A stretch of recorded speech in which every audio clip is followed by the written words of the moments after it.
sort à peine du rassemblement étudiant qui avait été organisé en solidarité avec les étudiants de Sciences Po qui sont actuellement sous le coup d'une campagne médiatique, politique, judiciaire extrêmement mensongère et répressive parce qu'ils ont organisé en fait ce mardi 12 mars une journée de mobilisation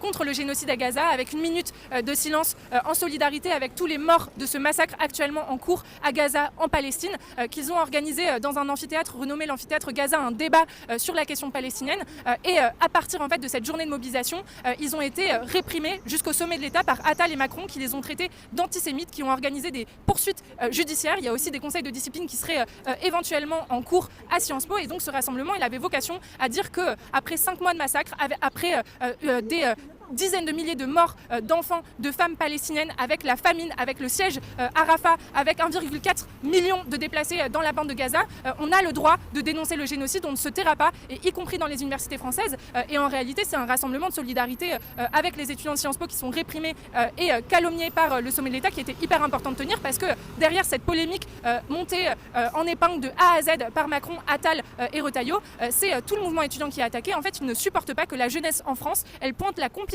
de Macron avec l'État d'Israël. Ils ne supportent pas qu'on montre que derrière les colis alimentaires qui sont largués sur Gaza par Macron avec quelques tweets ici et là, en réalité, ils participent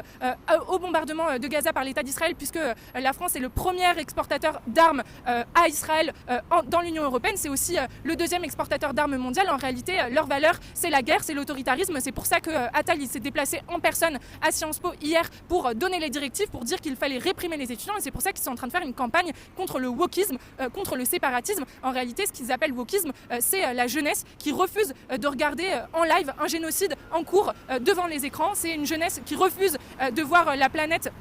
brûlée par les politiques des capitalistes. C'est une jeunesse qui refuse le racisme, qui refuse les politiques impérialistes et complices de la France et des États occidentaux avec Israël. Et ce rassemblement, il était important. Il s'est tenu malgré les interdictions, malgré un dispositif policier énorme, mais la détermination de la jeunesse qui s'est rendue à Sciences Po malgré tout ça, elle a triomphé parce qu'il y a des groupes d'étudiants qui ont pu manifester spontanément dans le quartier, malgré les menaces policières, malgré les dispositifs répressifs, et pour montrer que nous, on ne se taira pas, on ne taira pas la complicité de la France, que oui, Israël est assassin, mais Macron, il est complice de ce massacre en cours et que nous, on ne cessera pas d'être aux côtés du peuple palestinien qui aujourd'hui est sous les bombes et qui aspire à vivre normalement, à s'autodéterminer, et que ça, c'est un combat de toute la jeunesse à l'international, mais aussi en France. Et je tiens à souligner, y compris la lettre excellente des étudiants et étudiantes juives de Sciences Po qui refusent cette instrumentalisation nauséabonde de la part de l'Union des étudiants juifs de France, qui fait comme si être contre l'État colonial d'Israël, ça serait antisémite. Et eux, ils étaient à nos côtés ce soir, et c'est ce combat-là qu'on est en train de mener contre